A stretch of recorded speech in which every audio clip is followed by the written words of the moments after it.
ide-ide yang tak terduga.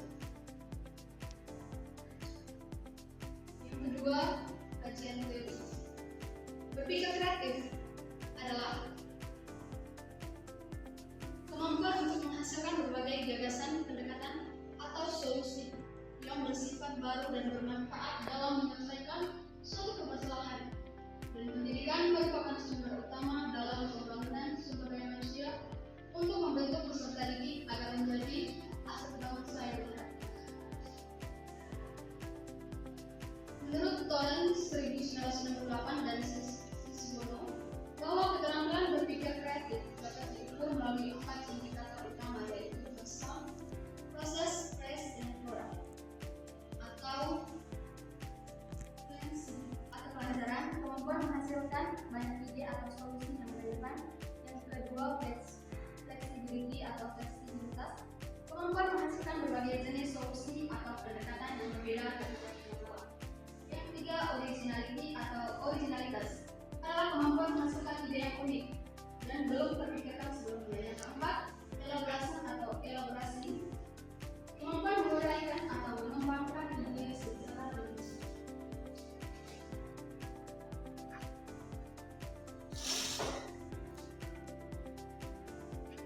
Nah, yang berikut pendekatan pemecahan masalah. Jadi pendekatan pemecahan masalah adalah suatu langkah pembelajaran yang menuntut peserta didik untuk mengidentifikasi masalah, merumuskan strategi penyelesaian dan mencari solusi. Yang kedua, menurut Goldstein dan Levin 1987, bahwa pemecahan masalah merupakan fungsi intelektual tertinggi yang membutuhkan pengendalian keterampilan dasar. Yang berikutnya, manfaat pendekatan pemecahan masalah.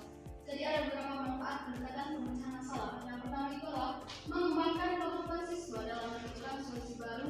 Yang kedua, mendorong siswa lebih percaya diri dalam menemukan gagasan. Yang ketiga, meningkatkan motivasi belajar serta meningkatkan kemampuan berpikir kritis. Yang keempat, meningkatkan keterampilan komunikasi dan kolaborasi. Yang kelima, mengasah kemandirian dan inisiatif siswa. Berikutnya di bagian pembahasan pendekatan pemecahan masalah dalam peningkatan berpikir kreatif.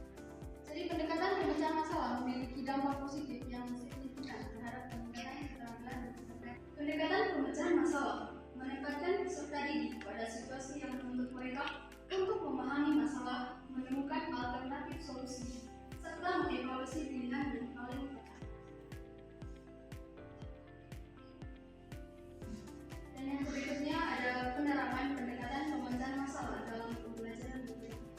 Jadi matematika merupakan bidang yang sangat cocok untuk penerapan pendekatan pemecahan masalah. Jadi beberapa bentuk penerapannya. Yang pertama, memberikan solusi kontekstual dan permasalahan kehidupan nyata. Yang kedua, diskusi kelompok untuk membandingkan memungkinkan lebih dari satu jawaban benar. Yang ketiga, mengajak siswa membangun model matematis dari berbagai strategi penyelesaian, sehingga siswa dapat melihat beragam cara berpikir. Yang keempat, membimbing siswa menggunakan langkah-langkah memahami masalah, merencanakan, melaksanakan, dan mengevaluasi. Baik, adapun beberapa kesimpulan dan saran dari materi yang saya jelaskan tadi. Yang pertama itu kesimpulan. Jadi berdasarkan uraian teori dan pembahasan dapat disimpulkan bahwa pendekatan pemecahan masalah merupakan strategi pembelajaran yang efektif untuk membentuk dan meningkatkan keterampilan berpikir kreatif peserta didik dengan tahapan-tahapan seperti memahami masalah, merencanakan strategi dan melaksanakan rencana, serta mengevaluasi hasil, mampu mendorong siswa untuk berpikir dan menghasilkan berbagai solusi dan ide. Dan pembentukan keterampilan berpikir kreatif melalui pendekatan pemecahan masalah merupakan langkah strategis untuk mengembangkan kemampuan siswa. Dengan demikian, pembentukan keterampilan berpikir kreatif melalui pendekatan pemecahan masalah tidak hanya membantu siswa memahami konsep secara lebih mendalam, tetapi juga membekali mereka dengan kemampuan berpikir yang inovatif. Yang berikutnya ada saran. Jadi berdasarkan temuan dan kesimpulan yang diperoleh beberapa saran yang dapat digunakan untuk meningkatkan keterampilan berpikir kreatif serta pendekatan pemecahan masalah. Yaitu, guru disarankan untuk dapat mengintegrasikan pendekatan pemecahan masalah serta konsisten dalam proses pembelajaran. Dan siswa hendaknya lebih aktif terlibat dalam proses pemecahan masalah.